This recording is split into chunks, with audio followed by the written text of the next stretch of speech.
Calculons une primitive de x plus 2 divisée par x carré moins 3x moins 4. Alors on a une fraction rationnelle et on va la décomposer en éléments simples en remarquant que le dénominateur x carré moins 3x moins 4 n'est pas irréductible.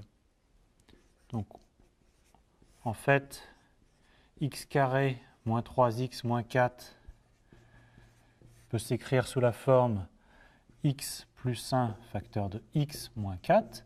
Et donc, on a une décomposition en éléments simples sous la forme alpha sur x plus 1 plus bêta sur x moins 4. Alors maintenant, avec votre méthode préférée, vous devez calculer alpha et bêta. Et on trouve alpha est égal à moins 1 cinquième et bêta est égal à 6 cinquièmes. Une fois qu'on a écrit notre fraction sous cette forme-là, il est facile de calculer une primitive. Donc on va trouver les primitives de x carré de x plus 2 divisé par x carré moins 3x moins 4. Une primitive de 1 sur x plus 1, c'est log de valeur absolue de x plus 1. Même chose, une primitive de 1 sur x moins 4, c'est log de valeur absolue de x moins 4. Et on n'oublie pas d'ajouter une constante réelle. Alors, sur quel intervalle ces primitives sont définies? Il faut que ce qu'il y a dans le log ne s'annule pas. Donc il faut exclure la valeur moins 1. Pour la même raison, il faut exclure la valeur plus 4. Et donc on a des primitives qui sont définies en dehors de ces valeurs. Donc sur chacun des intervalles, moins l'infini, moins 1. Aussi sur l'intervalle moins 1, 4. Et sur l'intervalle 4 plus l'infini. Il faut bien être conscient que sur chaque intervalle, on peut avoir des constantes différentes.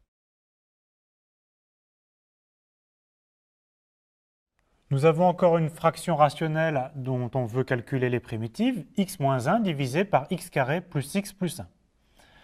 Alors, cette fois-ci, la fraction rationnelle est déjà décomposée en éléments simples. En effet, x carré plus x plus 1 est irréductible. Alors, on va quand même transformer notre fraction rationnelle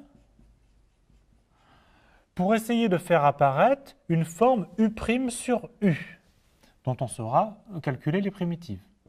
Alors, on fait apparaître 2x plus 1 sur x carré plus x plus 1, et 2x plus 1 est bien la dérivée de x carré plus x plus 1, mais bien évidemment, il faut corriger notre expression.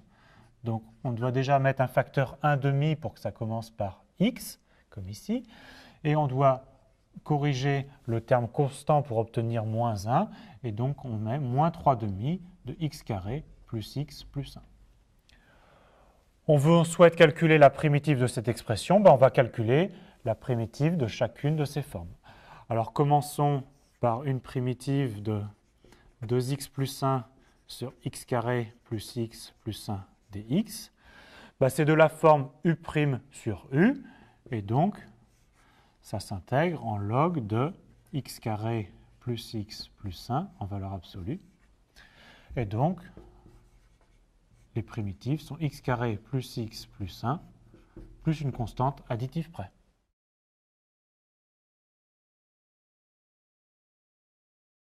On vient donc de calculer une primitive de cette fraction rationnelle. On va maintenant s'intéresser à une primitive de cette fraction rationnelle. Alors, on va essayer d'écrire cette fraction rationnelle sous la forme 1 sur 1 plus v au carré. Alors, il y aura une constante à considérer. Et on sait intégrer les fractions de 1 sur 1 plus v au carré à l'aide de la fonction arctangente. Alors, allons-y. Il s'agit de reconnaître le début d'un carré. Donc, x carré plus x, c'est la même chose que le début du carré de x plus 1/2 au carré.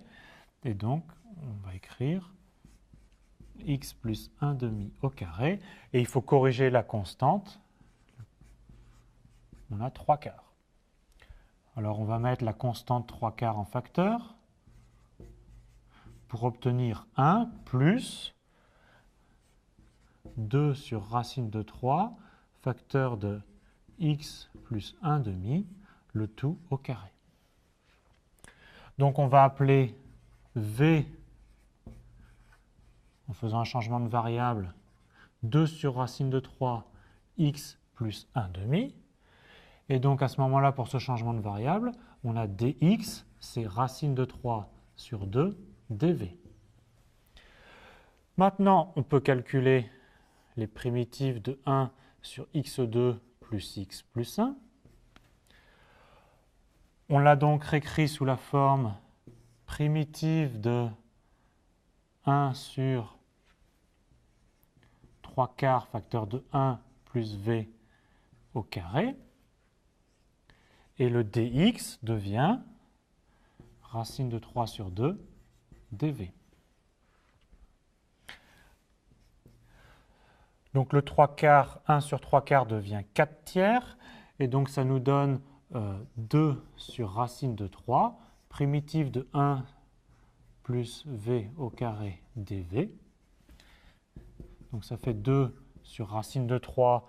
Donc une primitive de 1 plus 1 plus v au carré, c'est arc tangente v. Et il faut se souvenir que v, c'est 2 sur racine de 3 facteur de x plus 1 demi.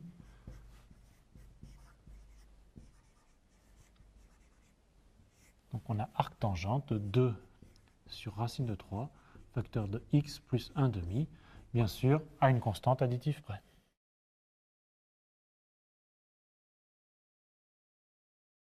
Il ne reste plus qu'à conclure. On a calculé les primitives de cette fraction, les primitives de cette fraction.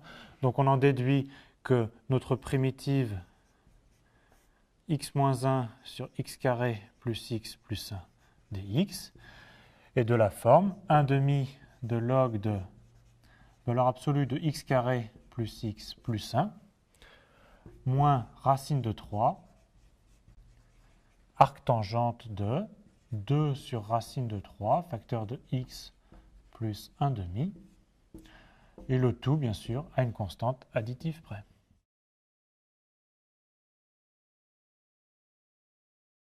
Lorsque l'on a un polynôme en sinus, cosinus et tangente, il faut d'abord essayer un changement de variable du type u égale à cosinus x, où u est égal à sinus x, où u est égal à tangente x. Alors pour savoir lequel on peut utiliser, on peut essayer d'utiliser les règles de Bioch. C'est-à-dire qu'on va regarder ce qui se passe quand on change x en pi moins x dans tout ce qu'il y a sous l'intégrale, y compris le dx. Alors que devient le sinus 8x cosinus cube x dx quand on change x en pi moins x? Donc ça devient sinus 8 de pi moins x, cosinus cube de pi moins x et dérivée pi moins x. Alors sinus de pi moins x est égal à sinus x. Donc ici on a sinus 8x. Cosinus de pi moins x, c'est moins cosinus x. Et alors dériver une constante pi, ça donne 0, et dériver moins x, ça donne moins dx. Et donc on trouve ici que, en faisant x donne pi moins x, on retombe sur exactement la même expression qu'initialement. Donc les règles de Bioch nous disent que dans ces cas-là, le changement de variable qui convient, c'est u est égal à sinus x. Et donc bien sûr, du est égal à cosinus x dx. Donc on va utiliser ce changement de variable pour calculer notre primitive. Alors on va tout d'abord transformer un petit peu. On reconnaît des u, mais on a des cosinus et on a des x. Alors on va conserver sinus 8x. Cosinus, on va essayer de faire apparaître du, qui est cosinus dx. Donc on l'écrit cosinus carré x, et je mets un cosinus de côté pour le dx. Alors là, on a du, au signe près, on a du, on a sinus 8x, et le cosinus carré, on va le transformer en sinus, en utilisant que cosinus carré x, c'est 1 moins sinus carré x. Maintenant, on est prêt pour notre changement de variable. On a ici u à la puissance 8, 1 moins u au carré, et ici, on a exactement du. On a transformé notre polynôme en sinus et cosinus en un polynôme en u, en une seule variable, et bien sûr, on s'est intégré. On a donc ici intégrale de u8 moins du moins intégrale de u à la puissance 10 du. Et donc, on a ici le crochet u9 sur 9 moins le crochet u10, u11 sur 11. On n'oublie pas que u était sinus x, et donc notre résultat, c'est 1/9 de sinus x à la puissance 9, moins 1/11 de sinus x à la puissance 11, bien sûr, à une constante additive près.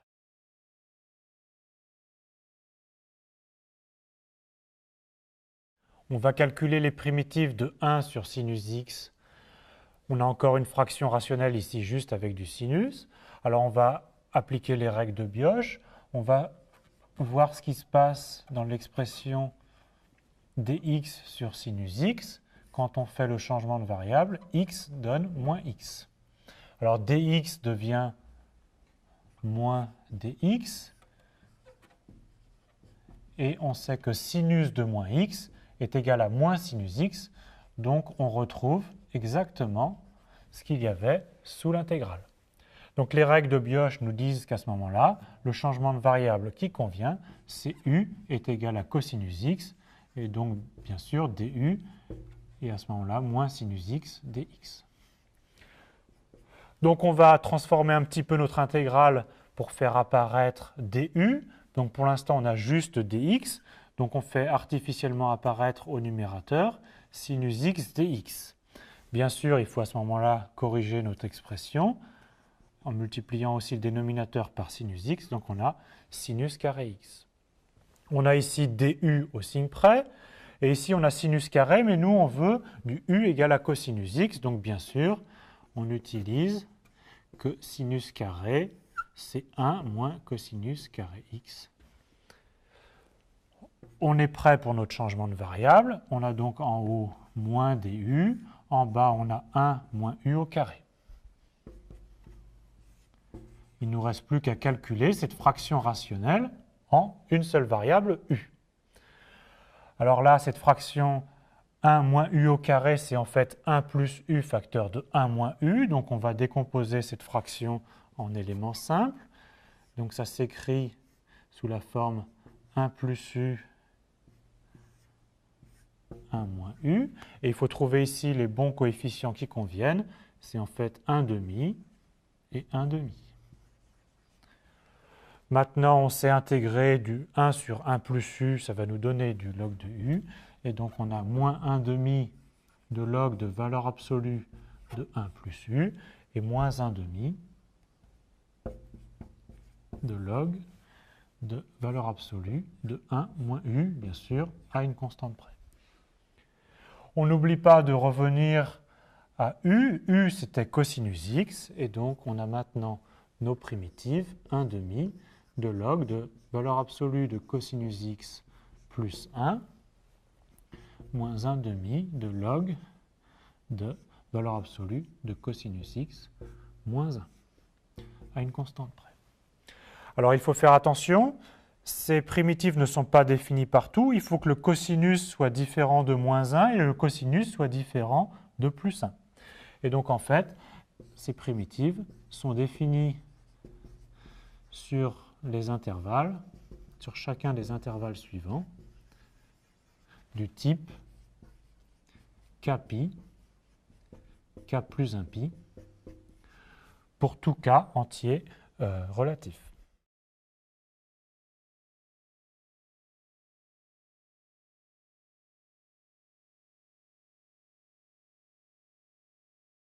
Expliquons un peu les règles de Bioch. Lorsque l'on a une fonction qui est un polynôme en sinus, cosinus, tangente, ou même une fraction rationnelle en sinus, cosinus et tangente, il faut essayer un des changements de variables suivants, u égale cosinus x, ou u égale sinus x, ou u égale tangente x. Alors pour savoir lequel il faut essayer, On regarde la forme oméga de x et f de x dx. Alors on n'oublie pas le dx ici. Alors si en faisant oméga de moins x, on retrouve la même forme oméga de x, le changement de variable qui convient, c'est u égale cosinus x. Si on fait oméga de pi moins x est égal à oméga de x, il faut faire le changement de variable u égale sinus x. Et si oméga de pi plus x est égal à oméga de x, il faut faire le changement de variable u égale à tangente x. Alors plus précisément, qu'est-ce que ça veut dire que oméga de moins x est égal à oméga de x? Ben, ça veut dire que f de moins x d de moins x, c'est-à-dire moins dx, doit être égal à f de x dx. Même chose ici, qu'est-ce que ça veut dire? Ça veut dire que quand on fait f de pi moins x, et la dérivée de pi moins x, c'est aussi moins dx, on doit retomber sur f de x dx. Et pour cette troisième forme, il faut vérifier que f de pi plus x et la dérivée de pi plus x, c'est dx, est égale à f de x dx.